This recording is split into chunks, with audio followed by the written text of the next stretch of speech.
or anything you do in life is going to have ups and downs.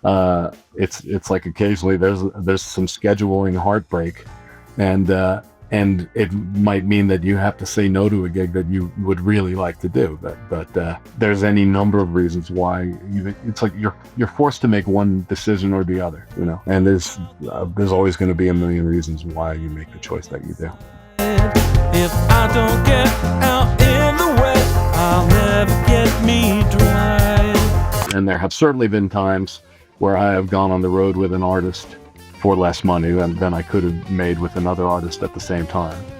But I didn't regret the choice that I had made at all, just because that was the artist I knew I was supposed to be with at that time.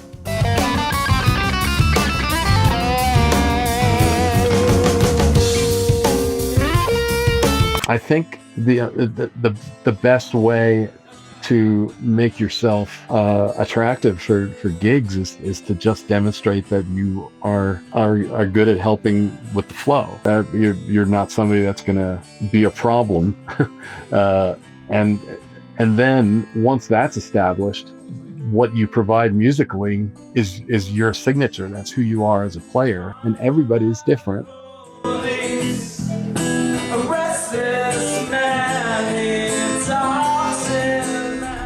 Hey everybody, welcome to the Rhynestone Podcast. My name is Banner Driskell, and today I have my friend Mike Keneally on. Mike, how are you doing? I'm doing really well, Banner. How are you doing, man?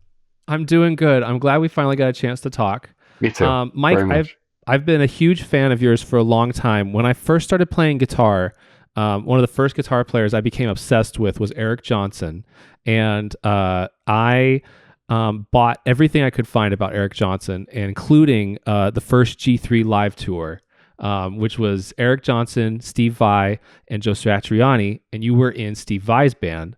And I particularly remember one of the first guitar riffs I ever learned was the jam version that you guys did at G3 of My Guitar Wants to Kill Your Mama. Cool. Which I thought was the coolest. I was 10 years old, and I thought that was the most punk rock thing you could possibly name a song and I thought that was cool, and I had to learn the song and the whole thing. Awesome. That song is absolutely aimed squarely at that demographic. And it was one of those things where I was just like, who's this guy singing and playing guitar? He's killing it with Steve Vai. I mean, he should be up there with them, And I've been following your career kind of from afar for a long time. So it's That's been a amazing, great chance, man. Thank you. An honor to be here with you today. That's incredible. Thanks very much.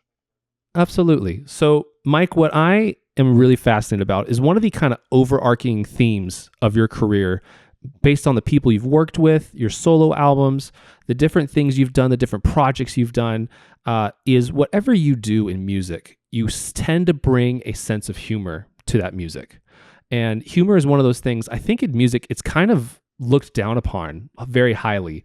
There's these artists, especially these musically proficient artists, who use humor, and it's very it's almost like it's treated as like a tongue-in-cheek thing, and it almost dismisses the music entirely. I mean, we can go through the history of music. We could take people like Frank Zappa. You can take people like Sparks, Primus. These people who bring a lot of humor to the music, and people look through the music and they don't even they look at the lyrics as these dumb joke, and they miss the point of the music. And so, Mike, what I'm curious about is what does humor in music mean to you, and does it belong in music, and how do you use humor in your music? I think it belongs in music, insofar as it belongs in any art form. It's a very useful tool, and it's versatile because you can use that sort of guise of humor in really subversive ways. You can really kind of slip some almost like just like almost like secret information through the guise of humor. And I remember when I was a kid feeling so connected. There's a comedy group called the Fireside Theater. Then there's another group, Monty Python, and then later on National Lampoon and Saturday Night Live. They were all sort of operating in a subversive fashion, and sort of providing an alternative, non-mainstream view of things, and that had a big impact on me early on, and so I was always interested in humor that is funny on the surface, but maybe is also serving the art in some way, conceptually or emotionally, or it's like when you're laughing, you're feeling all sorts of things simultaneously. It's just that your body and your nervous system are going through a lot, and I think that you can just like reach a little deeper sometimes if you've got humor in the mix. That's just my completely untutored feeling about it. I've never even thought about it before, so that's just what came out when you asked me that question. Now, is humor something that do you feel like it could be a cover up? Like, do you think it can be something where it's like a front for actually diving into your emotions musically? Like, I always wonder that, because that's one of the things you hear with these funny people. When you hear comedians and stuff, a lot of them are really sad people who use humor, or they've had some sad story where they kind of cover it up with humor. Do you think that works in music? Well, I would say that it doesn't affect my ability to reach those places emotionally, musically, but it does affect my ability to do that lyrically. Okay. Like I would say that the music itself is where I'm completely open. It's where I can't conceal anything. But with the lyrics, I've utilized any number of devices to avoid being especially emotionally direct.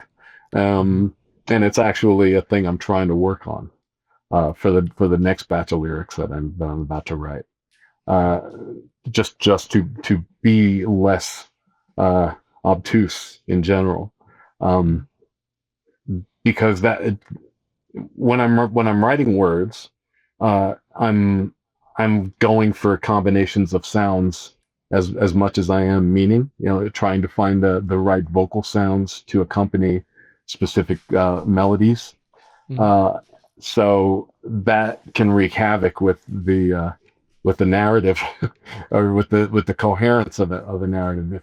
If you, or in this case I, am more concerned about the sound of a word than its precise meaning. And and a lot of these are considerations that might even come off as pretentious, because all these things, these are just songs, and that's been part of my mindset too. Is that if I was pushing myself too hard to come up with words for this stuff, that was pretentious by nature, because I should just go with instinct. All sorts of weird mental gymnastics you can go through while you're doing this stuff. Is that something like, how do you catch yourself from being pretentious? Like, I feel like that would be such an easy trap to fall into, especially with the I mean, your music's not, your music can be very technically demanding, from the various things like your solo music and things like that. Like, how do you avoid being pretentious in that regard? I think you just need to have a reasonably good ability to look at yourself from outside of yourself.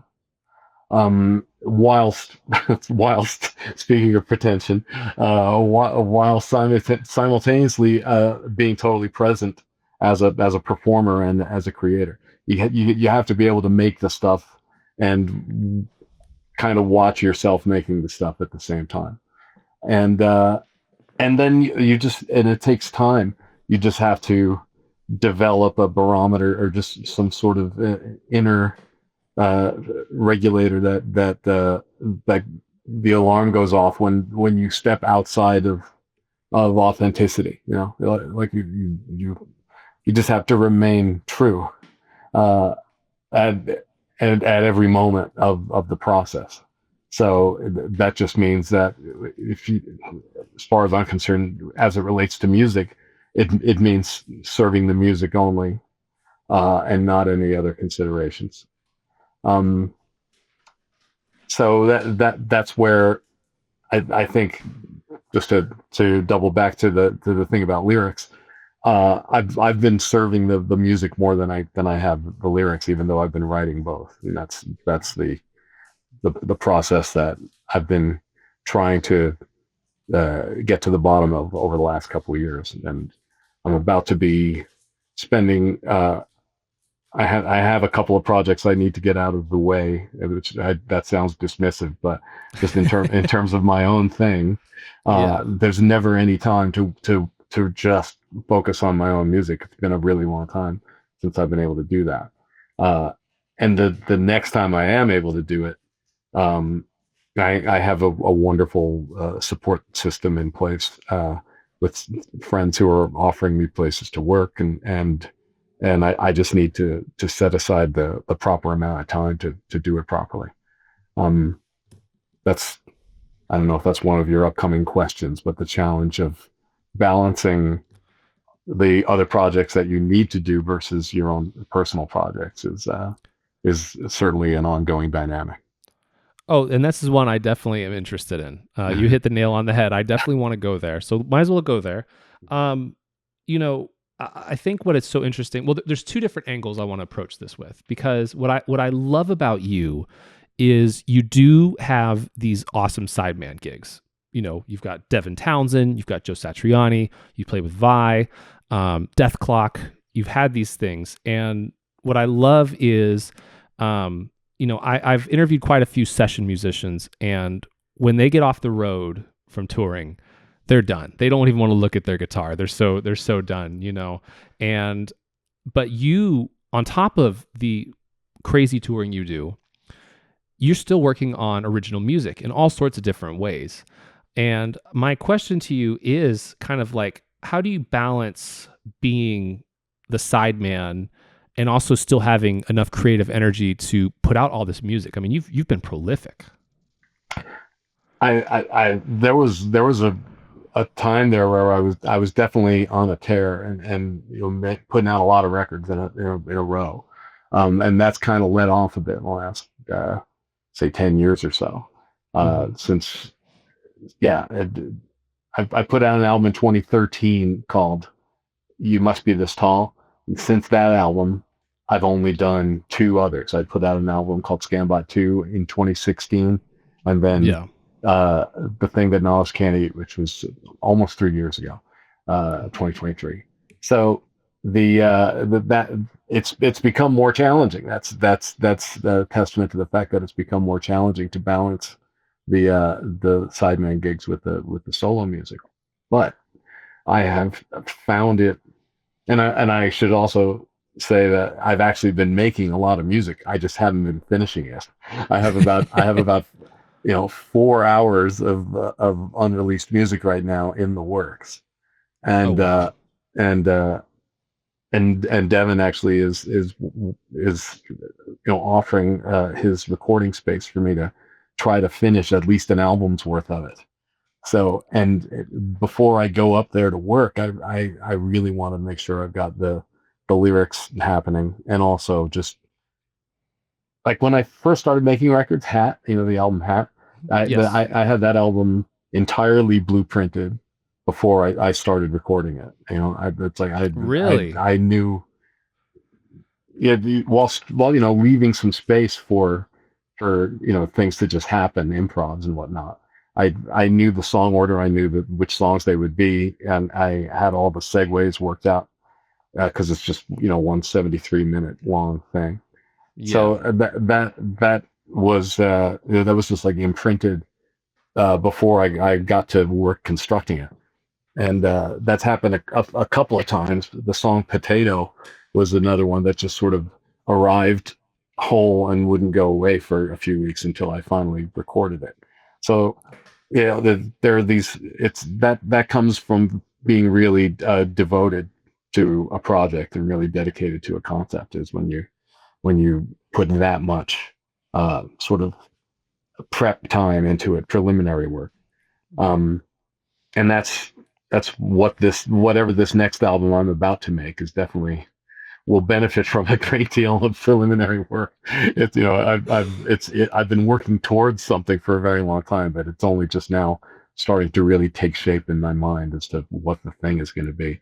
So I'm getting fired up about it to the point where I will start to get more proactive about making time to do my stuff, because I have no choice. If I don't do that, then other things just take over. So I guess my question kind of comes down to, when you are working with other people as a sideman, how are you choosing those people to work with? Like, because I feel like it systematically feels like you've picked like people that are touring a lot, who are putting out music, and they have kind of like consistent touring. I don't want to say fan bases, but like, Devin Townsend is a cult artist. I think of Joe Satriani as like a cult artist. Nowhere near the top 40, but beloved by the people that love them. And at the same time, even like Dethklok, you could put in that category as well. When it comes to picking gigs, what is your criteria for, like, if somebody offers you a gig with pay to go tour, is there any framework for how you choose those kind of things? Well, first of all, I don't pick gigs. I didn't call up Brendan or Satriani and say, "Hey, hire me." It's like, it's these are, and also I don't have like an endless parade of acts or touring bands that are trying to get me to join them. So it's just, this is just the way things lined up, that these really amazing people and amazing artists thought that there was a place for me in what they were doing, and I was, and I will always be outrageously grateful to all of them. And every time it happens, it really, it blows me away. It's a really good feeling. And that, of course, is what makes it, because they aren't just money gigs. Every one of those gigs meant or means something to me. And I was really happy to be connected and involved in working with every one of those guys. Just Brendan Small came out to one of my gigs in LA the other night. It was the first time I'd seen him in a while. It was just really good to see him and to be reminded. And of course, Dethklok we were on the road with Mastodon. So having just lost Brent. And a guy who plays bass with me very often, Pete Griffin, was in two bands with Brent.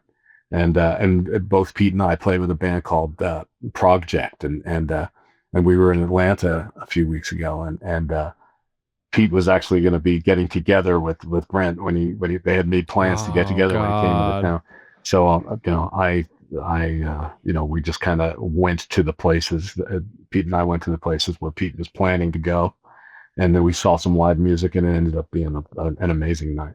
But that was a tangent. But that's what there's a lot of stories attached to all this stuff. But every one of these people that I've been involved with, it's been my honor to be involved with them. And so I didn't have to really there's always like scheduling things to work out. And when somebody makes an offer, you have to look at whatever you've got going on in your life and find a way to structure it all. But it's amazing to be involved with and playing with these people. It's fantastic. How is there ever chances or opportunities where you say no to gigs? Does that happen a lot? Because I mean, on the outside, it looks as though like you have the 12-year-old me reading Guitar World would look at you and go, that guy has the life that I want, But at the same time, I know what you're saying is like, you got to take gigs when you can get them. I also understand that now that I'm in my 30s. I understand when a gig pops up, you take that gig. Mm-hmm. My question though is, like, how I imagine you're so busy between your solo music, between the different projects you're working with, you're writing with people and touring. how do you say no to gigs, and are there gigs you turn down, and why do you turn them down? Well, there was, the frequently the reason, I'd say 90% of the time, the reason why I would turn down a gig is just because of schedules not working out. Okay. Because there's already something booked during the time frame that they would like me to do something. There have been times where, like when I was playing in Satriani's band and Dethklok at the same time, and it was always a bit of a crazy dance getting the touring schedules to align. And there were a couple of times where they didn't, and I had to turn one thing down in order to do the other, like not do some. Well, there was a heartbreaking one where I was going to do, instead of some Satriani touring, I was going to go out on the road with Dethklok and Lamb of God, and that was exactly when the stuff went down with Lamb of God, and the tour was canceled. And by that time, Joe had already found somebody to. God. So that stuff happens, and Yeah. that, yeah, ultimately it's small potatoes, and you move on. And in the grand scheme of things, it's, you can't complain about anything. It's like, oh my God, that I couldn't do this one awesome gig because the other awesome gig, you know what I mean? It's like, that's all a part of it. Just like anything, any job or anything you do in life is going to have ups and downs. It's like occasionally there's some scheduling heartbreak, and it might mean that you have to say no to a gig that you would really like to do, but there's any number of reasons why it's like you're forced to make one decision or the other, and there's always going to be a million reasons why you make the choice that you do. Is money ever a factor in choosing gigs? Sure. Yeah. It's there are times where there might be, a couple of different gigs that you could potentially do, and one of the things that you factor into the decision that you make is money, but that doesn't that's never the sole determining factor. It's just one of a series of factors, and a lot of the times it will come down more to, it'll come more down to which one do I really want to do at this moment, regardless of the money situation. There have certainly been times where I have gone on the road with an artist for less money than I could have made with another artist at the same time. But I didn't regret the choice that I had made at all, just because that was the artist I knew I was supposed to be with at that time. Mm-hmm. Well, that's awesome. I think the big thing there, at least that I've gleamed on, is like being present no matter what you're doing. I think if you sit there playing guitar on the stage and you wish you were somewhere else, that's probably never a good sign. You're right. That's a good yardstick. If you're on the gig wishing that you weren't on the gig, then you shouldn't be there. Yeah, I love it. So there's a bunch of different people that you've collaborated with that I do want to talk about, and we'll get to them. However, one that I have not heard you talk about in depth at all, and is someone that we both cherish as a songwriter, is XTC's Andy Partridge. Oh man! And I got to tell you, I'm a huge XTC fan. XTC is one of my favorite bands. I mean, it's just, in my opinion, one of the best singles bands of the 80s and 90s. I mean, just the ability of, like, I mean, I could go on, but just, if anyone hasn't, check out the Ballad of Peter Pumpkinhead. To me, that's one of the greatest pop songs ever written. It's amazing. The album Nonsuch is genius. It could go on and on, but you got to make an album with this guy. You got to make an album with Andy Partridge. And to be honest, Wings Beat Fantastic is amazing. Was blown away. There's one track on there I absolutely love called Kill Me.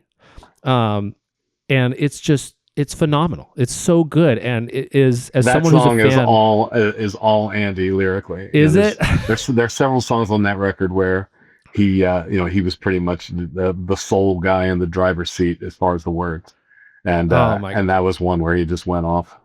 Yeah. he was pretty, well, I mean, he's Okay, always eloquent, but he was impassioned. well, there's one, because I was going to ask, because there's one lyric in there that I thought was so genius, which is your Adam's ribs and your corporate fibs. Hmm. I was just like, brilliant, brilliant, brilliant lyric. Yeah, no, he's Anyway, good. He's good. what was it like to work with Andy Partridge? I am fascinated. I do want to get into this. Oh, it was daunting because in the 80s when they were, I mean, I didn't really find out about what they were doing until Senses working overtime. Mm-hmm. And then, I got on and started getting all their records, and then I worked backwards from there, and I was just astonished by the depth of that output and the quality of the writing and the playing and the singing and the production and the everything. And just, I grew up a Beatles fan. That was the first music I was really passionate about. So, Yeah.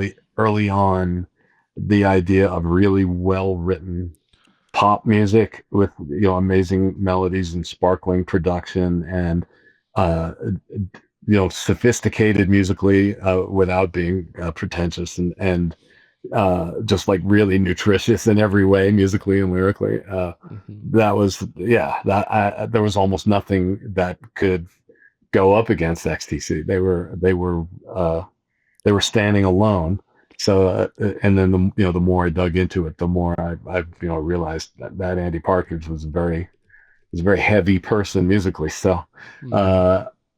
when then the reason we connected was when I was out on the road with Frank Zappa, the bass player in that band, Scott Tunis, and we both were huge XTC fans. And when we played in England, Scott called Virgin Records and invited XTC to all the Frank Zappa shows in England. And, Oh man. and that was such a cool, smart move that I was sitting next to him in the hotel room while he's doing it. He picked up the phone, got the number from Virgin Records, and then he just called up and said, "Please invite XTC to the show." And they came. Andy and Dave Gregory came to the Birmingham show, Oh, that's and awesome. and they were really nice guys, and I was pretty intimidated because I had tremendous admiration and respect for these guys, but they were just very sweet guys, and they invited Scott and I to hang out with them in the studio a few months later in Los Angeles when they were recording Oranges and Lemons. Oh my So God. so Tunis and I were going to the studio while What? they were making that record. What? So that was sick. And Oh, that's so cool. and and the and so I was hanging out with Dave a lot, and then later on when I was touring over in the UK with Dweezil and Ahmet in the band Z, I would always hang out with Dave, and then sometimes we'd go over and hang out with Andy, and so we were all just socializing. And at some point, and neither Andy nor I can remember who it was who first suggested that we write together. But at some point, it just became obvious that we should write together, and so we started making these songs. I flew over to his place for a week in 2006, and then 2 years later, another week in 2008, and we hung out in his shed in the backyard where he demos stuff, and we wrote there, and we wrote at his kitchen table. And then he had a piano in the front room, and we would write there. He had this song, "I'm Raining Here Inside," Yeah. uh, and he had those lyrics already completed. And he said he had given those words. He himself was stumped for music to put to those words. And I think he said he'd given it to possibly two other songwriter friends of his to try to come up with music for it.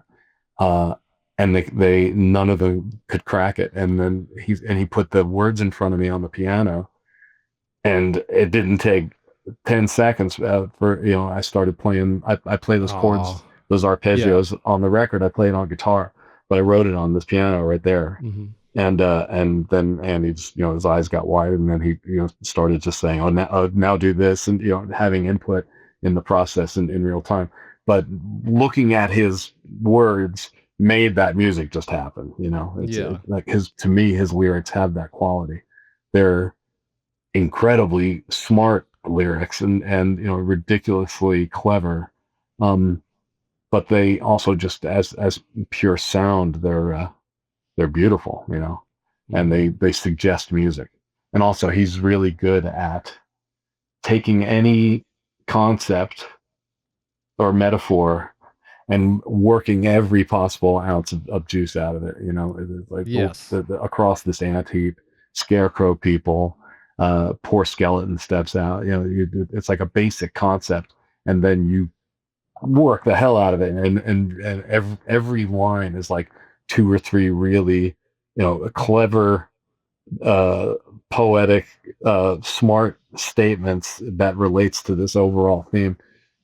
It's ridiculous. He's just very, very talented. So collaborating with him was, in its way daunting, but he's just such a disarming and accepting person. And he's very self-deprecating. I think he understands how good he is, but he's very self-deprecating about it. Because he's amazing. If you've ever seen his YouTube guitar videos, it's just like 3 long videos where he's got a guitar on the entire time, shredding. He's just so good. So it was an honor again to be able to make that record with him. And what was funny is that we had those 2 writing sessions 2 years apart, and we had done about 8, 9 songs. And I thought we were going to maybe get together one more time and maybe write another 3 to 5 songs, and then that would be an album's worth.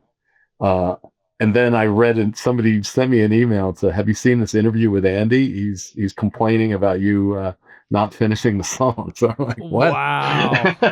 And I go to the interview. Wow. And somebody who was interviewing Andy said, what's going on with this? I've heard you doing a project with Mike Keneally. What's going on with that? And he goes, you tell me. I've been waiting for him to finish the record. And I'm like, really? We never had that conversation. So I wrote him and said, okay, let's figure out what's going on. Then I thought we were gonna write a few more songs, and he was just like waiting for me to take the bull by the horns with the stuff we had already done, which was totally cool. We just hadn't discussed it. So I said, okay, that's what I'm gonna do. So what you hear on that album is me taking the results of those songwriting sessions into the recording studio in San Diego, where I was working all the time at that time, and basically creating my own recordings with Marco Miniman on drums and me mostly on everything else, and finish them, because not all the songs were completely done. Some of them were even scraps of songs. And then it still wasn't a full album's worth, so I stuck in 4 more songs that I had written by myself, but that I thought worked with the stuff that I had written with Andy. I tried to choose stuff that. And what's funny about that is that, like, there's a song that Andy and I wrote on there called Bobo, and it's a great track. Somebody might, if you like pointed to it and say which are the songs that Keneally wrote on his own, that might be the first song that they point to, but that was actually a collaboration with Andy. So the borderline blurs between what is the stuff that I wrote with him and the stuff that I wrote on my own. I think it all it all sits together nicely. And while I was working on the tracks, particularly the ones that I wrote with Andy, I was emailing him reference mixes the whole time, and he would send me back very detailed emails with feedback about the stuff I was sending him.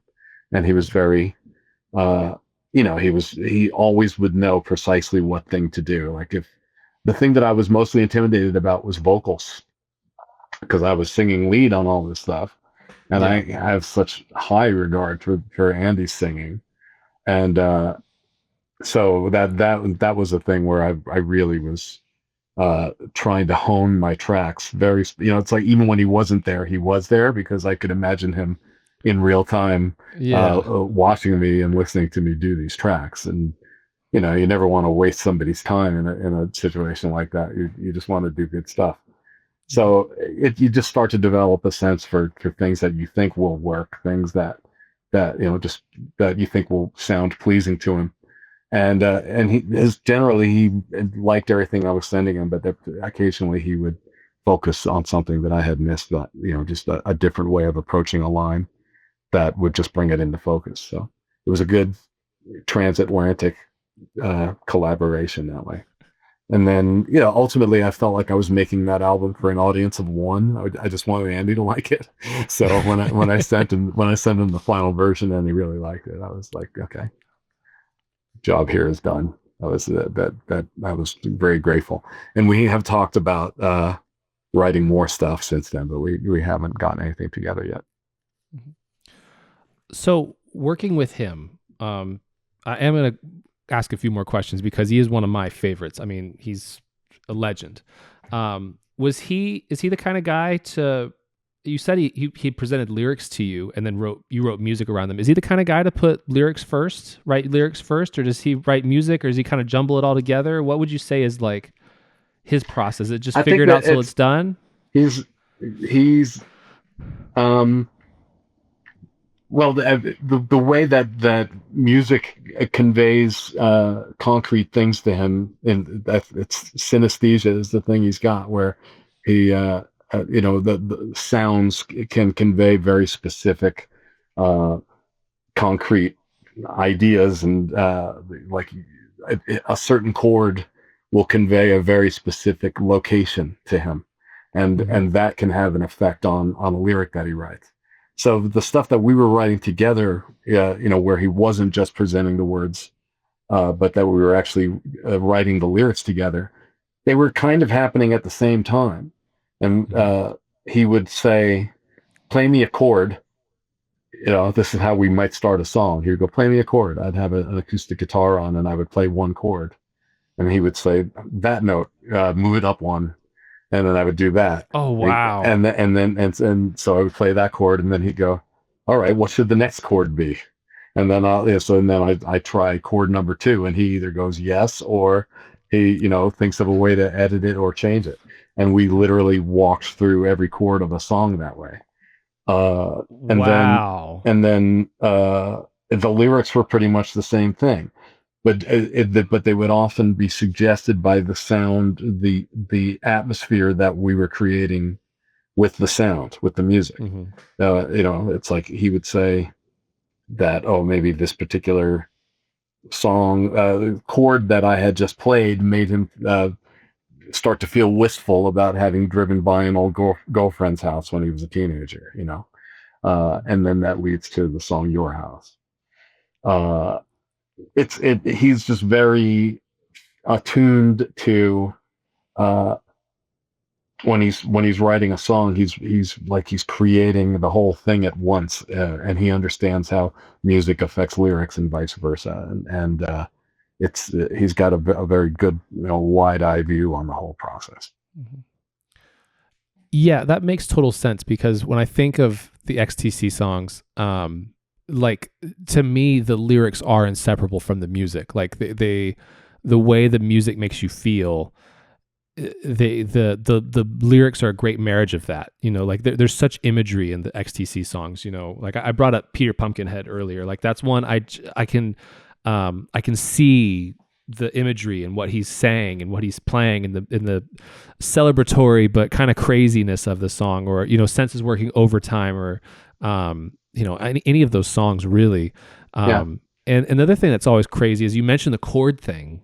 I remember, I was trying to learn, what was it? I don't remember what song it was, but I tried to learn it for an open mic. There was an XTC song, and I thought it was just simple.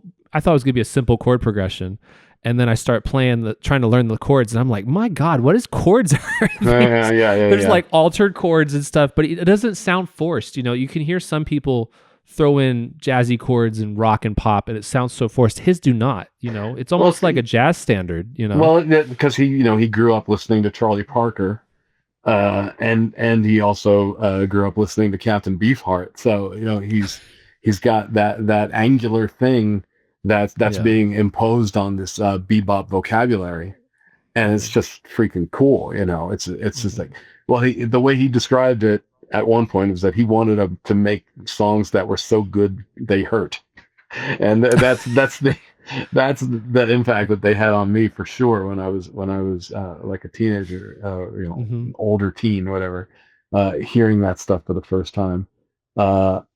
It was like, ouch, I can't believe how good this is. Like, around every corner there's some new cool thing, either something harmonic in the chord structure that's amazing, or a particular inflection or twang in the melody, or some crazy guitar fill that David Gregory does right there, or amazing bass run that Colin Moulding does. It's just like at every turn there's something that's delightful, and it rocks at the same time, depending on the album. But like Black Sea is one of the hardest rocking albums ever. Yeah, absolutely. Where that because that was Steve Lillywhite producing, Hugh Padgham engineering. They were the same guys who did. What a combo! What a combo! Yeah, and the snare sound that they were kind of pioneering on Black Sea ended up being huge on Peter Gabriel's third record, on that both those guys worked on, Steve Lillywhite and Hugh Padgham, with that song Intruder, with Phil Collins playing that insanely loud gated snare. That's like the snare sound on a lot of Black Sea also. It's it's just like they were finding XTC were kind of like a proving ground. They were a laboratory for a lot of stuff. Yeah. Which is fun. What about mixing with him? Because that's another thing I love about the XTC records, is they are so tight when it comes to mixing. Like, what kind of notes was he giving you when you were sending him the demos? The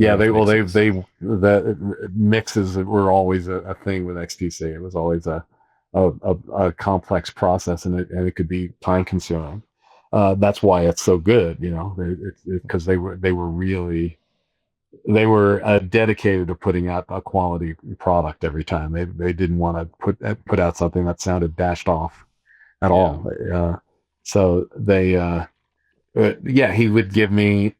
I would say he was giving me more performance notes in general than mix notes, but he definitely had ideas about vocal compression and ways of dealing with the EQ on bass or on drums. And especially once we got Marco Miniman playing drums on the thing, it just all the sounds we were getting were working. So the stuff. And also Mike Harris was the engineer on that album. He was a guy that I was working with a lot, like probably 5, 6, 7 albums in a row with Mike. And he just makes things sound so great. So combine getting good sounds at the source, and then his ability to mix them, and Marco's drum tracks just sparkling, and everything just kind of fell together. So I don't think there would have been too much for Andy not to dig, as far as the mix was concerned, because we were trying to do good stuff. That's awesome. Yeah, I mean, both Andy and Marco are people I definitely want to have on the podcast at some point. I definitely would love to. Yeah, and that'd be awesome. We'll get there someday. Yeah. So I want to go back to being a sideman, because you've been in demand as a sideman for decades now. We've, again, Dethklok, Devin Townsend, Joe Satriani, Steve Vai. How would you say, what are things that musicians can do to make themselves more attractive as a sideman? Like, how does a musician become in demand? Are there factors outside of the music that dictates it? I mean, it feels like there's so many great players now, but there's only one gig for, a certain person, like, playing with Joe Satriani or something like that. To me, it's a personal thing. Any person that's making music, when it comes to them deciding, if they're a band leader and they're in a position to be hiring players and deciding who to hire and who not to hire, it's a very personal thing, and I think in most cases it's going to come down to uh, maybe equal parts music and vibe, and because it's very important to be able to cut a gig musically, but in arguably most touring environments, it's just important, just as important that you be able to hang and not be an abrasion on the wheels that make the tour go. It's like you want to for want of a much better term, you want to go with the flow, and you don't want to be an agent that is acting against that flow. You want to allow that flow to continue. So I think the best way to make yourself attractive for gigs is to just demonstrate that you are good at helping with the flow.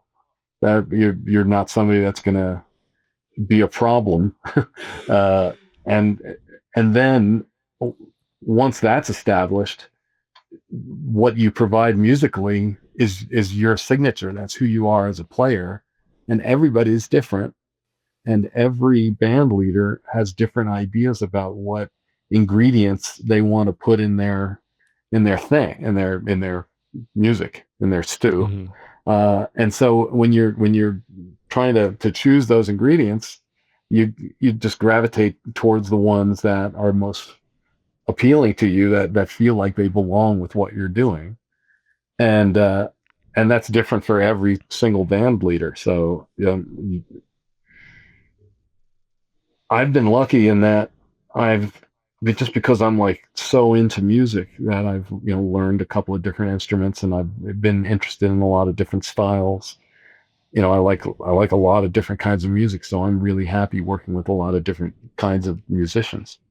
And having versatility is obviously gonna help, but also just if all you do is one thing, but you do it like nobody else on the planet does it, and you do it with such conviction, and you do it with I'm going to say a calm force that cannot be denied.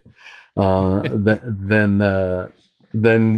people will be interested. People will want to call you up and see what's going on. So, I think of it as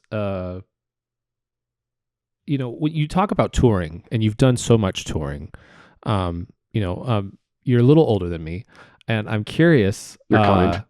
I'm trying to be polite. How do you take care of yourself when you're touring? Because it is relentless. It is brutal. It's a grind. It's, I've done a lot of things in music.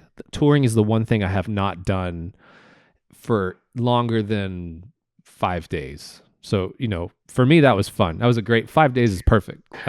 5 days, you can have a good time on a tour. That's right. That's before things start to go, over the top. Everyone's still friends afterwards. It's hunky dory. However, you've done several, 6-month stints, and you've gone out on the road for 9 months out of a year, multiple years of your life. I guess my question is, like, how does one take care of themselves on the road? Are there any tips or tricks you could give to a younger musician to make sure that they're at their best, they're not losing their mind, they're not, wanting to kill somebody over? I mean, just the main thing to watch out for is the post-gig adrenaline, because you can spend the whole day, monitoring your food intake, monitoring your alcohol intake. Maybe there's even time for a nap. If there's ever time for a nap, take one. That's rule number one. Yes. Because being well rested on the road is a rare treasure. But then the main thing is just the post gig party vibe, and how much of it you're going to allow to infiltrate you before it starts to do damage to your ability to do the gig. And that's a thing that generally takes a number of years for most people to start to get their heads around. And it's a lot of it, because I'm now of an age where I'm not interested in getting wasted after the gig and being useless in the morning. But it's food. Yeah, it's just like it's so easy to eat poorly on the road because there's no pattern to it. There's no there's no schedule that can be consistent from day to day. Every day is a new world in terms of logistics. So it's really hard to establish a rhythm in terms of nutrition, and that combined with getting enough sleep on the road, and then if you can manage to go for a walk in the area around the venue at some point during the day, just to move and not be just either in a tour bus or a bunk within the tour bus or a dressing room or a stage or all these locations that are kind of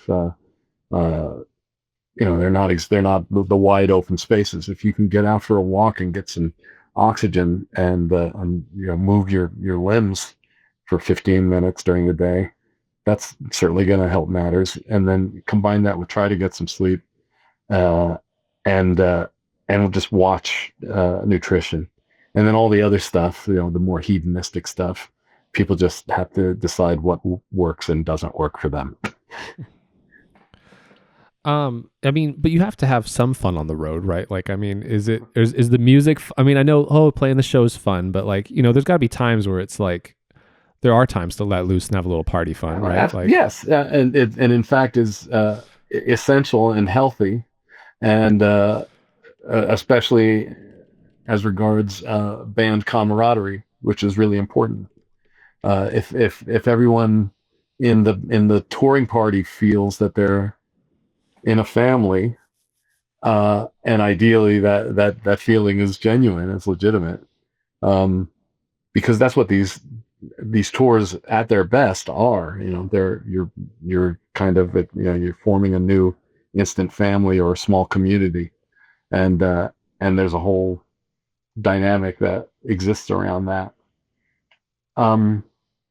So having a good time is essential, and is important to the end product, in terms of what the audience sees, because they want to see a band having a good time. They want to see the band members visibly enjoying one another's presence, because it's a drag when the singer suddenly punches the guitar player. It's like that unquestionably changes the vibe in the room and for the negative.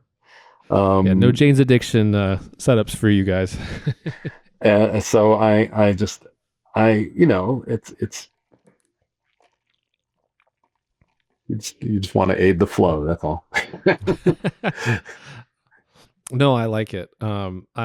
It's something I imagine it'll happen to me at some point, but I just haven't dove in completely yet into touring, and it seems really fun. But I've always been a little hesitant. And it's it's the bittersweet thing about it, though, is that you do form these families, and then there's always or frequently at the end of a tour, this happens. This doesn't happen as much lately, I've noticed, but it used to happen where people would say, "Yeah, let's stay in touch," at the end of a tour, and and the realities of life just don't allow that to happen very often. It's a constant reforming of these families, which can be a little disorienting. But at the same time, it's a blessing, it's just all these wonderful people that come into your life. And I'm grateful for every touring experience.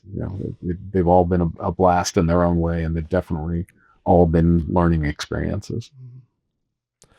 When you're on the road, are you able to like write and record music, like, or maybe like demo things out, or Are you able to do that? Is there time for that in the day? Sometimes, and stuff has come together on the road, uh, and lyrics will happen pretty frequently on the road, and but editing is a thing you can really do on the road.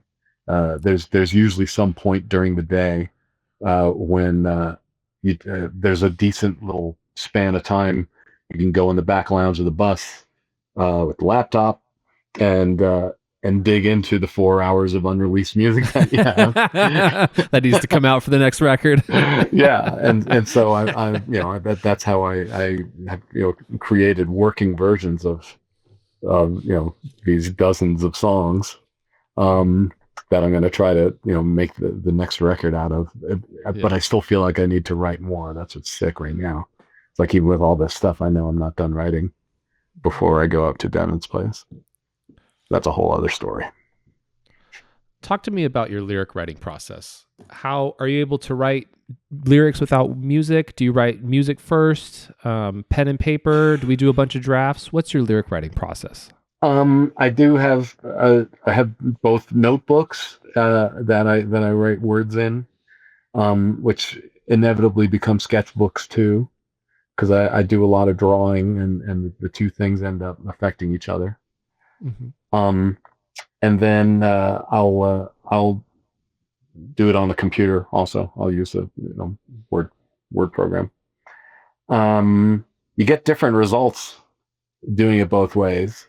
Yeah. It feels different writing on the computer than it does in a notebook. Mm-hmm. And then actually on the phone. So lately there's been 3, and the phone is ideal for middle of the night stuff. Yes. If you wake up with a lyric fragment. So actually in the last few months, I've been writing a lot of stuff in the phone, especially. Not that much of it is full songs. So that's when you just you go into it and you see if that ends up being the seed or something. Yeah, and the phone, a couplet or something. Yeah. Or, just sometimes just a title. And yeah, it can be a couplet, or it could be a whole verse. It could even be a verse chorus, something that, and then every once in a while something arrives a bit more formed. I would say I've been doing lyric writing on the phone most often lately, and I've been trying to do more of it apart from music, because I used to do more of it when like in the 90s when I was doing Hat and Dust Speck and Sluggo. Mm-hmm. A lot of that stuff was lyrics first, without any musical framework in mind yet. And then that started to shift later on when I started working with Pro Tools. And at that point I became and then especially when I started doing it on my own at home, I became so enamored of sound and the manipulation of sound that I was writing less songs, more, sort of standard verse, chorus, bridge, chorus out type songs, and more, experimental sonic constructions. And then often I was crafting lyrics to fit those constructions, which at that point, it becomes it can be a challenge to write something that feels organic lyrically, because you're trying to adhere to this existing very abstract musical structure. Whereas if I just feel something that I need to write about, if I get an emotion or an opinion or just something that I actually, some lyrics suddenly arrive in my head, that somehow feels like a purer form of lyric writing, because it's attached only to a purely verbal impulse and not affected yet by any musical stimuli. Mm-hmm. I love it. No, I love it. There's a lot there. I mean, it's interesting doing interviews like this, because I'm saying things that I've never thought about before. So as I'm listening to them come out, I'm assessing them to make sure I think they're true. And yeah, I think it all flies. Well, then I feel like I'm doing my job as an interviewer. Then I Yeah, feel like I'm digging some new stuff up. You know. yeah. You're definitely asking questions that don't get asked in every interview. So that's cool. Good. All right. So speaking of things that are asked in every interview, we've talked about touring, and one of the people we have to bring up, obviously, is Frank Zappa, who I'm a massive fan of. I do have a couple things I want to ask you about with Frank Zappa. In a separate interview I saw of you, you told the interviewer that sheet music is physically painful to you, and which I think is hilarious because everybody who's played with Zappa has an audition story. They have a story of, oh, he put this music in front of me. We interviewed a musician who auditioned for Zappa, and he played the bass part, and then Zappa, in the middle of the song, took the sheet music from him and put the flute part in front of him and told him to read it, the bass player. And the bass player's like, I don't know what to do. And then the bass player didn't get the gig. Oh man, I've heard some heartbreaking stories about Zappa auditions where just clearly he was not in the receptive mood to what they could offer at that moment, and also at times that's where the vibe factor is crucial in ways that you just can't control. But I got lucky in that regard because I didn't grow up with developing my reading skills that way. I could read because my only musical training was formal musical training was organ lessons, and so I had these organ books of music and it was all standards from the 30s and 40s, which are all really dense harmonically, really. The chord structures in all those old standards are crazy, with the notes and the chords really packed tightly together, and chord key changes, and just like beautiful, elegant movement from this crazy chord to that crazy chord, and just the way you do that tells a story, and all that stuff is masterful. And that type of songwriting is a little less common these days. Back then, just like the standard condition of the hit parade, the top 40 was just one freaking masterfully constructed song after another. Bunch of tritone substitutions in 2-5-1s going everywhere, but done really well. Exactly, really smartly. So it's the shame of my life as a musician that I wasn't more formally trained, to the extent that I if you put a chart in front of me, it becomes the old joke. How do you get a guitar player to turn down? Shut up. Yeah. So I can read. I just can't sight read like somebody who spent 4 years at Berkeley. Yeah. Well, what was your audition with Zappa like? I know you kind of snuck up on him a little bit. Yeah, as far as I understand the story is you called in to his management and said, like, I know a bunch of Zappa songs and I'm ready to go at a moment's notice. And then he called your bluff and you went and auditioned. Is that exactly how it went? That's essentially it. It wasn't his management. It was his business office. And it was a guy working in the office named Jerry Fialka, who I'll always be eternally grateful to, because he believed me when I said that I could play Frank's music on guitar and keyboard, and that I also sang, and that I was familiar with all of his work, because I was obsessively listening to it all the time, and I had taught myself to play a lot of it. But at that point, and at no point did I ever make the claim that I knew how to play all of it. But I just did say that I am I'm familiar with the entire catalog. From a listening standpoint, it lives inside my head inescapably, and I've learned, and I've taught myself to play a bunch of it enough to know that I can continue teaching myself to play the rest of it. So Frank called me back the next day and said, "What? And I don't believe you. Do you know how many songs that is?" And I said, "Yeah, they're all right in the next room." And he said, I don't believe you. Get your ass up here and prove it. Is exactly what he said. Yeah. So And at that point, I just started panicking because it's like, do I really know this music as well as I have just claimed to? And Yeah. I was living in San Diego, and the audition was in LA, and my brother Marty drove me from San Diego to LA, and I was in the back of the car trying to play every Frank Zappa song in a 2.5 hour car ride, which can't be done. And No, no. and Marty could see in the rear view mirror that I was visibly panicking, and he pulled off the road. We were on the freeway. He pulled off the freeway and turned around and looked at me and said, "You'll never be more ready for this gig than you are right now." And I thought there was like a deep wisdom to that, and it instantly calmed me.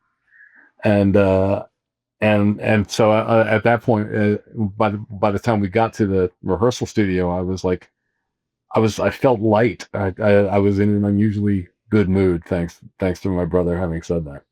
And since I was playing the guitar in the back of the car, and I didn't put it in the case. I just like walked out of the car into the rehearsal room with the guitar in my hand, and Frank looked up and said, "Hey, nice case."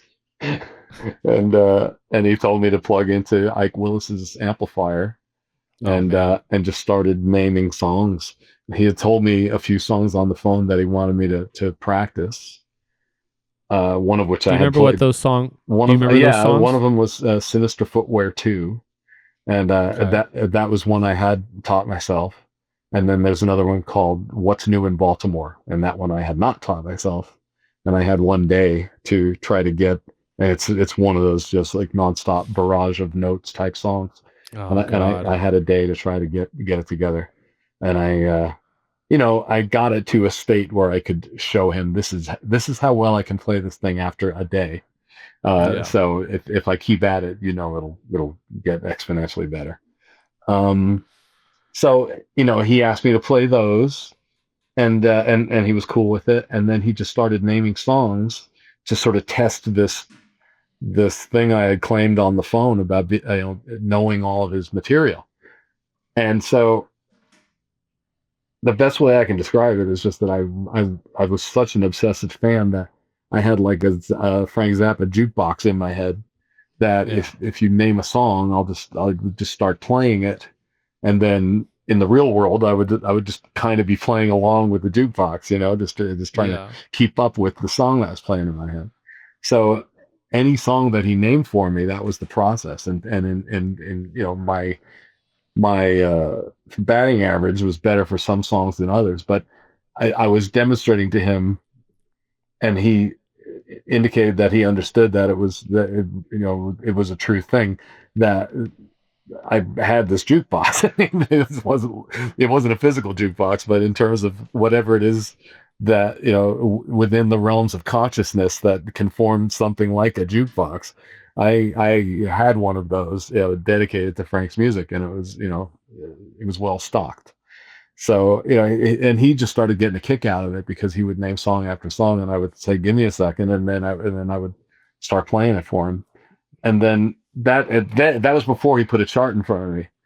At that point, he put a chord chart for a song called Yo Cats, which is actually like a jazz parody that he co-wrote with Tommy Mars. And Tommy Mars has a very deep harmonic knowledge of the jazz idiom, and every bar of the song is packed with it. So I'm trying to read these chord symbols that have like 7 characters in them, and play them for Frank. I get halfway through the first bar, and he snatches the chart away. It says, "Well, that's a fail." Oh God. So the next thing he does is put music in front of me again, but this time on a keyboard, and he puts the chart of a song called "Strictly Genteel," which is from an album called 200 Motels that I had listened to 1,000 times. So I could rely on my memory of the album better than I could on my eyes reading this chart in front of me. But I wanted to make it appear as though I was reading it. So I looked at the chart, and I played it from memory. And I'm gonna say, maybe this is maybe giving myself too much credit here, but I'm gonna say about 10 seconds went by But during that time, Frank's eyes were darting from the keyboard, my hands to my face, to the music, to the keyboard, just like taking it all in. And he goes, "Wait, are you reading that, or are you just playing it by ear?" And I said, "Yeah, no, I'm playing it by ear." And his eyebrow went up visibly, and he smirked in a way that I acknowledged that he was not offended by that. And so at that point he shook my hand, because right at that point the only people that were in the room were me, Frank, and my brother in a rehearsal studio the size of several football fields. It used to be Francis Coppola's Zoetrope Studios soundstage. Wow. Really? And it was ginormous. So I didn't know that. Yeah, that's where we rehearsed for the '88 tour, in that rehearsal studio. Oh, that's amazing. So he shook my hand and said, "Well, why don't you come back on Monday so the rest of the band can witness your particular splendor?" That was his verbatim quote. So that was my audition. Well, tell me about going to the band, because I mean, Zappa was one thing, but I mean the level of players. I mean, it was a 12-piece band, and some of the best players, like Scott Toomis, you mentioned, it was the bass player. I mean, there was so Scott much was talent. The guy whose audition I needed to pass, and that took weeks. I passed Frank's audition in one night. Passing Scott's audition took a significantly longer time. It was worth it, and because Frank was the one who made the decision. So whether Scott liked it or not, I was in the band. Yeah. But it was the idea of getting him to melt on the whole idea of me being around in the first place. Yeah. And I would say, I'll say it was within 2-3 weeks that we were going out to lunch during the rehearsal phase and stuff. But he wanted nothing to do with me initially. It was clear. And he also sensed in me somebody who was completely raw. I hadn't done any touring of any kind. I hadn't done any. I had done less touring at that point than you have at this point. Yeah. So for me to go from absolutely zero experience with that world into the Frank Zappa band, he was the guy who I was musically obsessed with and focused on and essentially idolizing since I was 9, and at this point I was 25. So he was the most significant musical figure in my life, and that was my first gig. Oh my gosh! So that was unsettling him. So I was coming to terms with that, and in the meantime, there's Scott Toonis, who is very learned, very worldly, very opinionated, and can be very abrasive if he feels like you're being foolish for any reason. And so that was the boot camp, was going through that. But eventually it just meant we formed a tighter bond as a result, a bond which I'm pleased to say exists to this day. So Mike, I want to make sure, how are we doing on time? Do you have any hard cutoffs or anything? Or? Not really. There's a lot going on, but I'm cool. So speaking of Zappa, what were those 2 weeks like with Scott? I mean, trying to impress him. Like, I mean, was it a bunch of practicing? I mean, what eventually convinced you of him, convinced him of you? Well, I mean, I think the process somewhat began at the very first day, even though he still treated me as kind of an insect for a while. I think I started making a form of an inroad on the first day that I was there.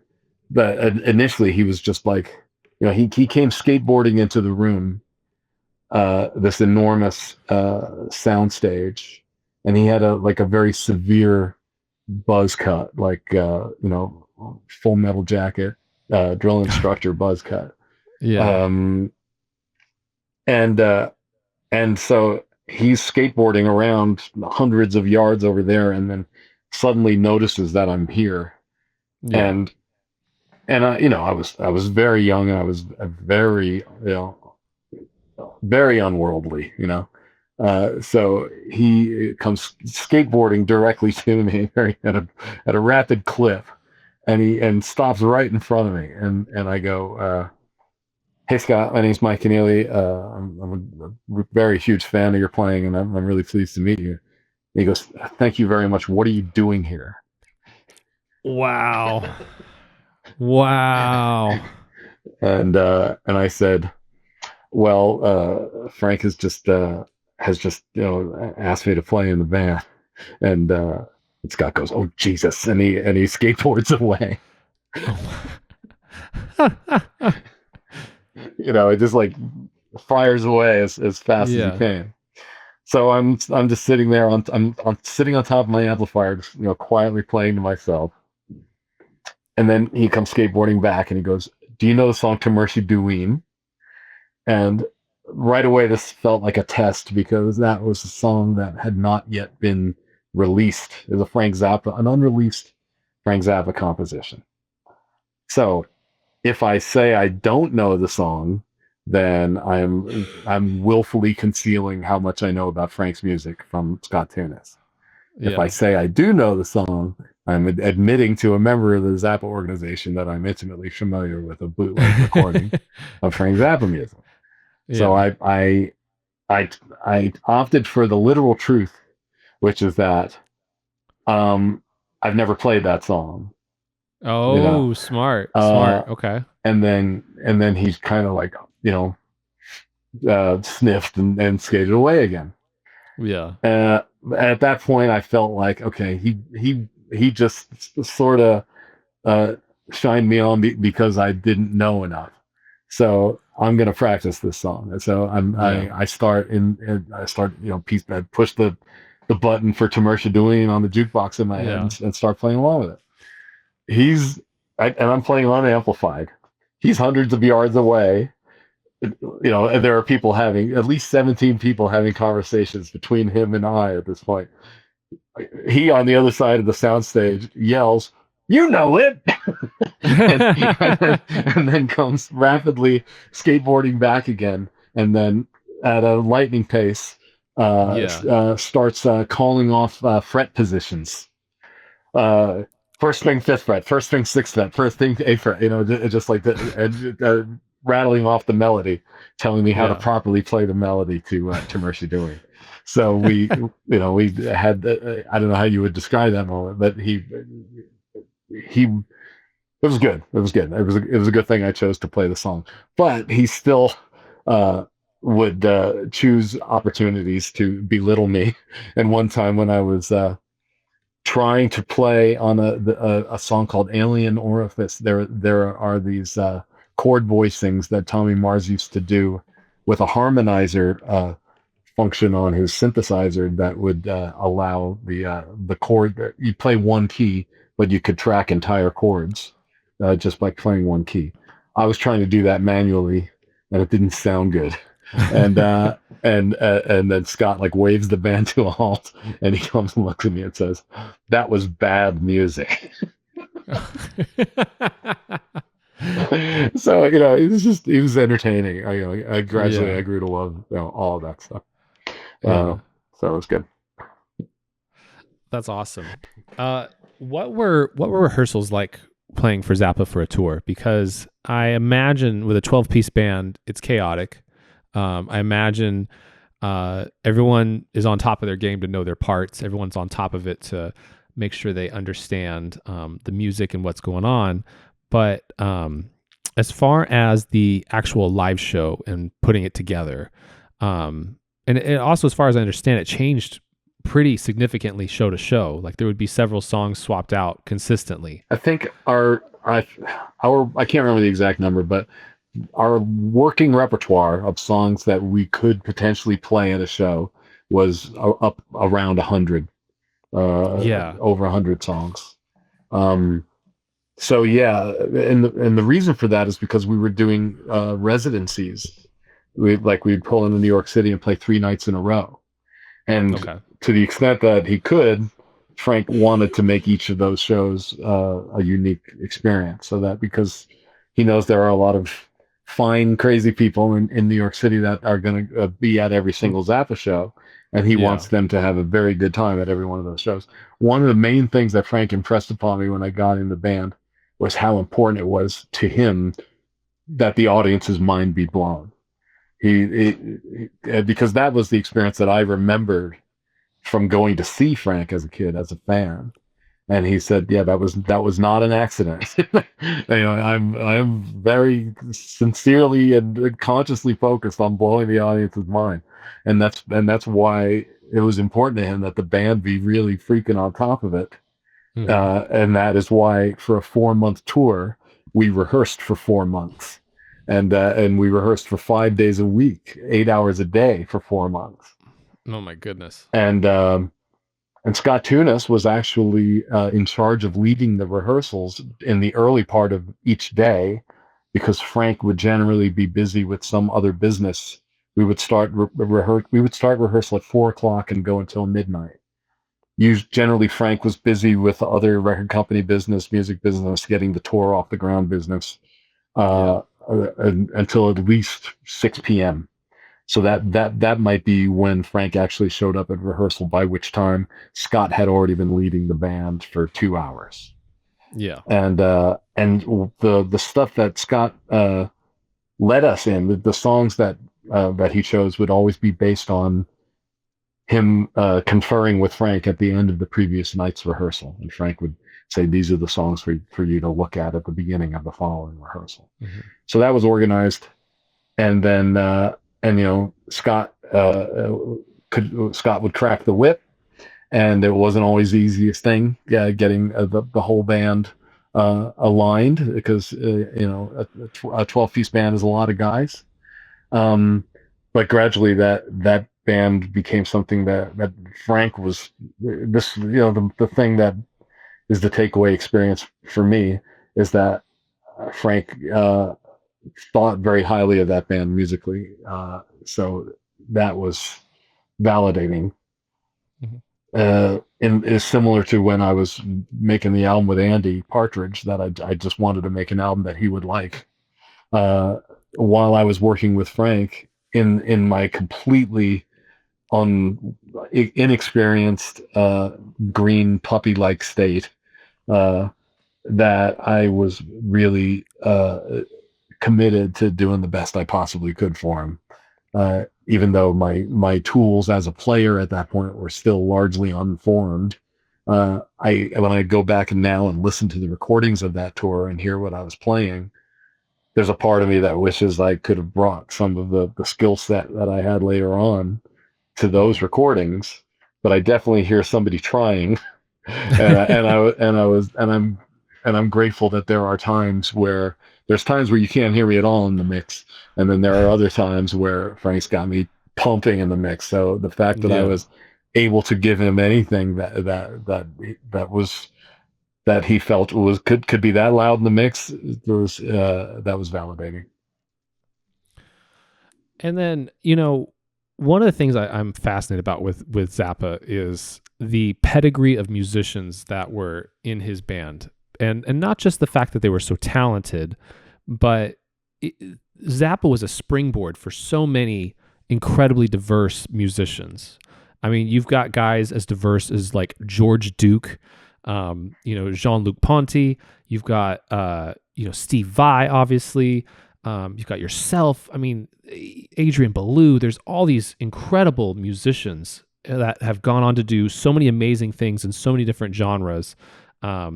What do you think makes playing with Zappa such a springboard? Because I mean, there's other people who have great artists and talent, and they have people that run through, but other than I think like Miles Davis, really, I don't think of anybody in the 20th century who has as much of a springboard for talent the way that Zappa did. What do you think about it that kind of allows musicians to go from Zappa and then create these amazing works on their own? Well, I think it starts with you need a reasonably advanced technical ability in order to cut Frank's tunes. So if if you're starting with that, that means that at least you've got tools to work with. And then from that point, it's about what do you have as sort of like your viewpoint as a creator that might be of some use to the world. And I think that if you have that technical skill set, that might help you in being able to create that conceptual world, if that makes sense. Mm-hmm. And also Frank had a penchant for strong personalities types, guys that are just magnetic in some way, engaging in some way. Like you think of Adrian's stage presence or how amazing George Duke is on stage. Yeah. These are just people that have like a real spark to them, and Frank had a keen eye for that sort of thing, especially when it's a strong personality combined with a really unique instrumental ability. It's just an endless parade of amazing players in Frank's band. So just because of that, inevitably you're going to have a nice crop of creators in their own right. Mm-hmm. So one thing I'm interested in is, because really your first, I know you played a little bit before Zappa, but it was really like your first big gig, right? It was the one that kind of set everything in motion for you. I had done bar gigs in San Diego with my own bands. I was in bands with my brother, and mostly like cover gigs and stuff like that. Yeah. Nothing professional. Frank was the first one of anything remotely like that. And I'm fascinated because, by all accounts, it was your dream gig to get that gig with Zappa. Literally, I literally used to dream about it. And however, just as soon as it started, you only worked with him for really a couple of years before it all ended, and his health faded and he eventually passed away. Even less. It really just came down to the 4 months of rehearsal, 4 months of touring, and then I stayed in his orbit after that. I was doing lead sheets. I was like creating lead sheets of his songs for their files, in the Zappa office. So I would do that, and then I got in Driskell's band. So I always managed to stay around, but in terms of actually being directly in Frank's employ as a band member, it's just 8 months. It really went by in a flash. So getting that dream gig so early in your life, was it hard to move on afterwards? Was it hard to figure out what to do next? Because you started kind of at the top of your own mountain, Mm-hmm. Was it hard to figure out what steps next to take in your career? Yeah, it was like the way it's disorienting to be at the top of a mountain and suddenly start to feel a little, dizzy. That I really didn't have a clear idea of what next to do. And I had a really inaccurate and naive view of what I could expect career-wise as a result of the Zappa gig. I think I thought that it would be a relatively quick work for other gigs to start coming, and they didn't. So what do you attribute that to? My inexperience, my immaturity. Okay. I didn't yet have anything that was saleable for anybody else outside of Frank, because the circumstances surrounding my getting involved with Frank were so unusual and specific. The only reason I got the gig with Frank was because I grew up a huge Zappa fan, listened to his music all the time, and had an ability to, I had a good enough recall and a good enough ear to be able to play that stuff well enough for Frank to go, hey, I can make use of this. But it was a very specialized skill in a very specialized circumstance. And in terms of just the sort of the thing about the hang, just to be somebody that can move with ease through the social situation that is any touring group. I was pretty unprepared for the world at large. So I didn't understand how to comfortably slide into a vibe, probably because I had a heightened sense of what I could offer a gig because I had just gone through the Zappa thing, and that probably made me think at my very young age, with very little world experience, that I was ready for anything. And the reality was that I wasn't. What advice would you give to yourself? What advice now would you give yourself back then? Funny whenever Frank was asked what career advice do you give to aspiring musicians, he would say, get a real estate license. And there's some true wisdom behind that. And I think what I might have suggested to that kid was figure out some alternative means of income so that you can pursue music joyfully, and without any desperation. Try to work out a situation for yourself where you can utilize your skills. It can be music, but it's like I think I spent too much time casting about, and in the meantime, the finances are dwindling, and the gigs aren't coming in, and so it took me too long basically to start, because eventually, I started doing more, trying to piece it together. I think I might have gone back to doing some cover band stuff. I even got proper desk job at one point, and I worked. Oh, really? I worked in a music store for 2 months. Those are the two instances in my life of having attempted to do an actual honorable job, as opposed to a gigging musician. And how long did you last at the desk job? 2 months. That's the same amount of time I lasted in the music store. And the only good day I had at the music store was the last day after I'd quit.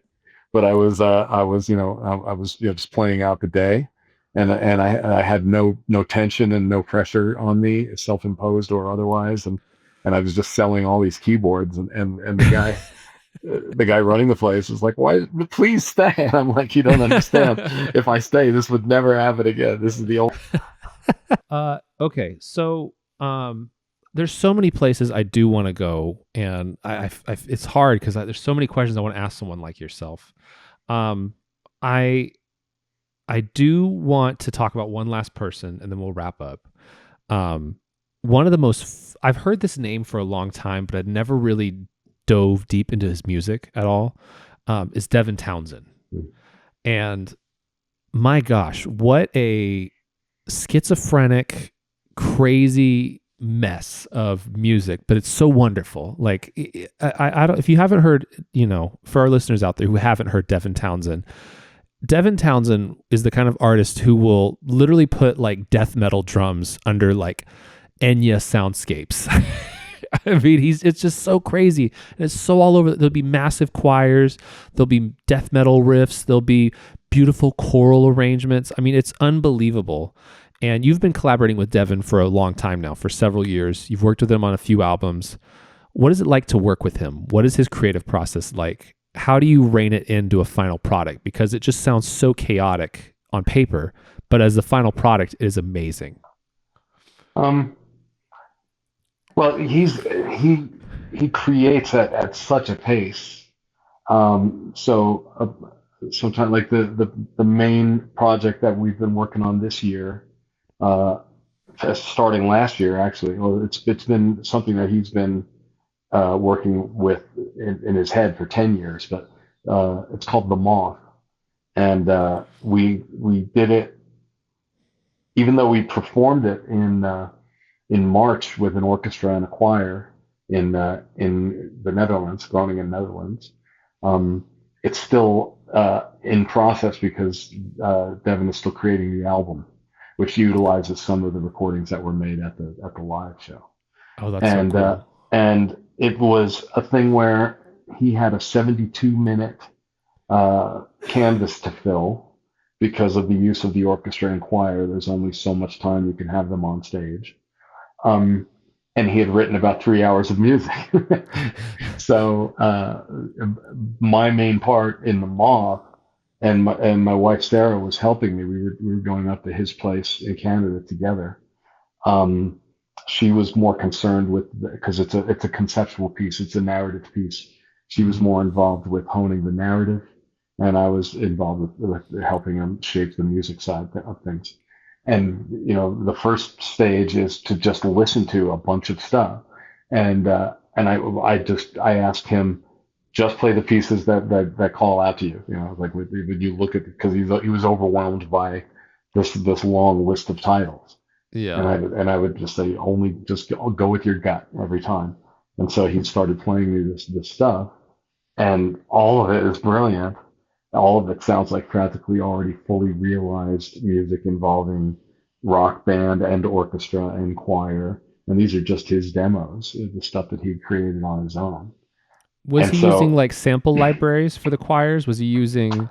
well, it's primarily using himself for the choirs. It's fun to watch him record a choir because, Really? yeah, he just sits at the control board with a microphone in front of him and just dashes off track after track after track after track, Wow. and by the time it's done, you've got a 50-piece choir there, and it does not take him long to do these things because he hears the notes he's supposed to sing and just sings Mhm. them a lot, and then you get a choir. Yeah. um, and uh, and so he's playing me all this music, and and you've got two concerns. One is, what music sounds nice to what other music. If you're trying to find a kind of a running order and a flow that works musically, and and then at the same time you're trying to figure out, what does this piece of music mean to the storyline.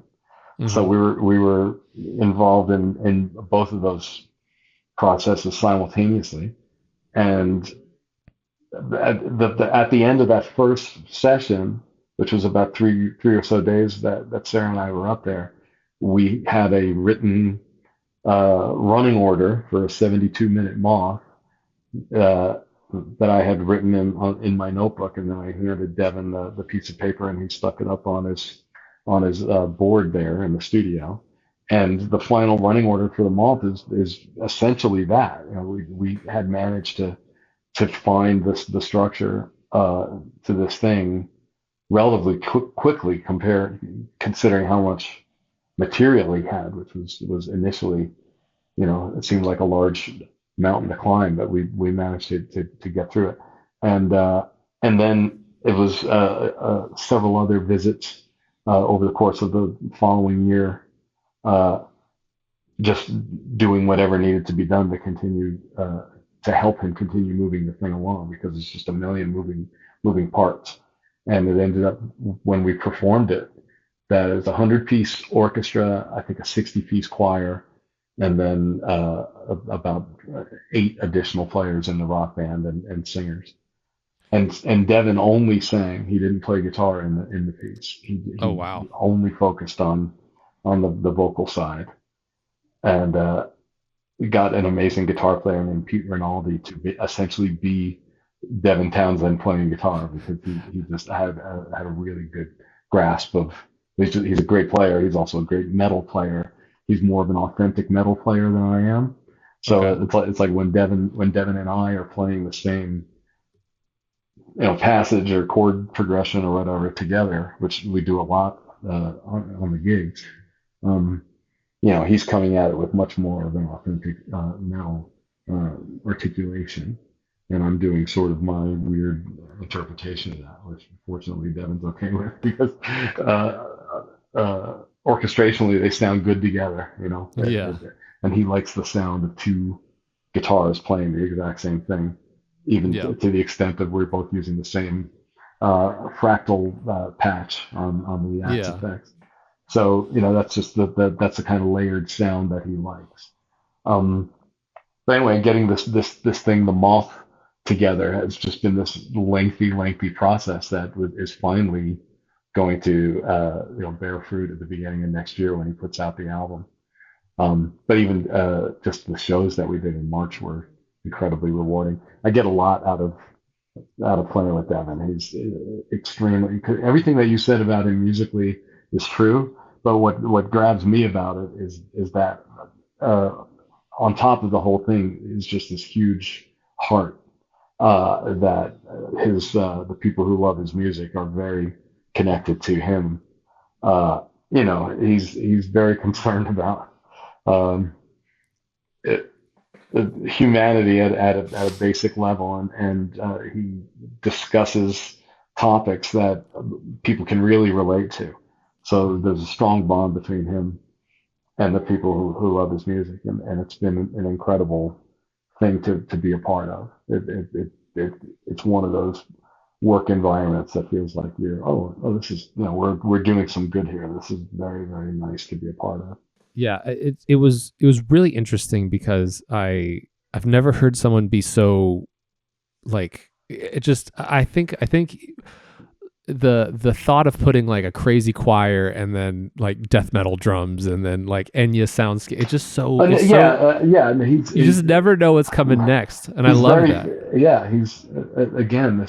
These are all kinds of music and kinds of sounds that just feel natural to him. I don't think he's like going out of his way to do a weird um, hybrid. It's those are the feelings that go together for him. Yeah. Because what the music he grew up loving was Broadway musicals just as much as heavy rock. I believe So it. I all believe it. I gets can in hear there. it in there. It all gets in there. That's amazing. And he's just such an instinctive and creative music maker. It's just watching him work is crazy. It's really entertaining. Just when he's inspired and just goes off on a tear, and just stuff like you've never heard before in your life starts coming out of the speakers. Because he's really expert at editing and manipulating sound. That's an aspect of his virtuosity that doesn't get discussed much. But the way he's able to edit sound and create environments sonically that bring up the strangest of feelings. Hearing this stuff is like, man, you've never. It's like a very. He doesn't like horror movies, but it's almost like it's seeing a particularly striking image in a frightening film. Yeah. It makes you feel a certain way. Sometimes he gets there with some of his sonic constructions, but that's tempered by because what that is an acknowledgement that life can do that sometimes. It can be that, and it can do that to you. But then there's you got to let the hope sort of shine over the thing, and continue looking for connections with other people, and shared experiences, and we're all in this together. That's the thing. That's the primary message that I think I get out of Devin's thing, and that's very nourishing to be a part of that. All right, Mike, last question in this main interview section. Do you have any regrets on your career as a musician? Boy, no. I think instinctively I'm going to say no. Just because I even if there were things that I could empirically say that I could have done differently that might have led to more advantageous commercial outcome, I don't mind where it's all brought me, and I'm very happy with about the path that's led here. I'm grateful for it and humbled by it, and I look forward to the near future, and I'm like, wow, I'm going out on the road with my band next month, and I never get to tour with my band, and it's very exciting to me to be able to go out on the road with these guys there, and it means a lot to me. And then Eddie Jobson, I don't know if you know who that is. He's a keyboard player. UK. Exactly. UK and Roxy Music. I'm going to be playing with him early next year, playing that UK music. Oh, that's so cool. I have to learn all that Holdsworth stuff. Yeah, I'm about to say you're. That's madness, but that's music that means a lot to me, and that's Yeah, an great example. stuff. That's an example of the kind of thing where if I had done anything, if I had taken some other step, the sliding doors concept at some point in my life or career choices, it would have inevitably led somewhere different from where I find myself at the moment. And I can only be grateful for where I am right now and what I see ahead. Um, Considering that I'm not going to get into it, considering the state of the world, anything that can provide me with this much forward momentum and gratitude on a daily basis. I don't have any regrets. That's a long answer to your question. No, I don't have any regrets. I mean, I have regrets in life, but I don't have regrets in career choices. Well, on that note, let's get into this rapid fire section. Mike, you ready? First thought, best thought. First thought, best thought. Yeah. When I ask these questions, first Oh, thought. I thought that was the first one. Okay. No. Okay. What is the last album that blew your mind? Oh man. Well, it blew my mind 28 years ago, but I listened to OK Computer again the other day for the first time in a long time. Oh, so good. And yeah, it is. It really is, and it's fun to come back to something like that I was really obsessed with that album when it came out, but I haven't listened to it in a long time. So it like it often happens. It sounds different now to come back to it. It feels different, hits different, and but it was still just as good, if not better. So I was like that blew my mind. It was cool. Yeah, great record. Yep. Who is a guitar player that deserves more attention? First thought, best thought. The first guy who came to mind was Terry Kath. From Chicago? Yeah. Yeah. And he is, obviously known and well regarded, but maybe not quite as widely as would be cool. I don't get too hung up on how much somebody is rated as a player, because Terry Kath was well appreciated, but I do think that he is such a cool player and added such an amazing dimension to those really successful radio singles, but they had these had just like a real coolness to the guitar playing. It was just Hendrix was blown away by Terry Kath playing, and he was very influential with me, the stuff that he did. Sometimes I hear him in my stuff. If you lost all of your gear in a tragic house fire and had to start over with only $1,000, what would you get? Wow, a Moog was the first thing that came to mind. So I guess that means I would want to start with some synthesizer stuff. What is a concert you attended that surprised you? Pat Metheny Group. It started with them coming down the aisle playing marching band instruments, but then about this was in the 80s. Halfway through the show, they started playing this Ornette Coleman inspired music, and it drove half of the audience out of the venue, and Pat Metheny looked really happy about that fact. He seemed greatly amused by the fact that he'd driven half the audience out. And it was like his smile got wider at that point, and then the playing had already been unbelievable, but then it got even better. So that was fun. That was great. What took you from a beginner musician to an advanced musician? I think I still felt beginner through the whole Frank experience, but when I started playing with Vai in '96, I had to suddenly get very serious about technical aspects of guitar playing because I was having to play stuff in unison with him. So I drilled down into the details more, and I think I became that was the beginning of the process of me becoming more adept which then might make me more valuable to other uh, musical environments and make people want to maybe hire me. Who is a songwriter you look up to? Andy was the first one that came to mind, but rapidly followed by Lennon and McCartney and Brian Wilson and Joni Mitchell uh, and John Linnell from They Might Be Giants and Wayne Shorter. He's not, he's a composer, not a songwriter, but I got to get him in there. Um, and too many other people.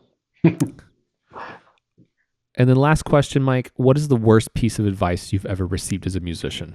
Oh boy. I think I might have an unusually good ability to cast stuff like that out.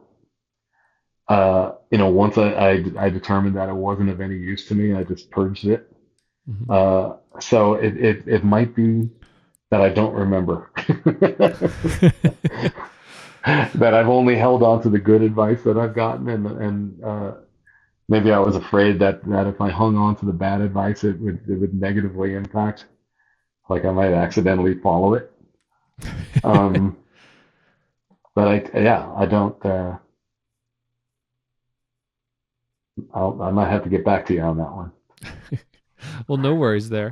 Well, everybody, for our listeners out there, it was such a pleasure to have Mike on. Mike, you are one of my favorite musicians. I've been following you for such a long time. We're going to be putting together a playlist of songs that I've researched that you've played on, that you've written, that you've been recording from your solo work with the album you did with Andy Partridge, Zappa. And we're going to make a playlist for Spotify that's going to be in the link below in our video. Mike, what do you got going on in the next 6 to 12 months? Well, the main thing is the tour with my band, Beer for Dolphins, which will be on the East Coast and the Midwest, coming right up October 12th through 18th. So people can go to Keneally.com and go to live dates and get all the information about those shows.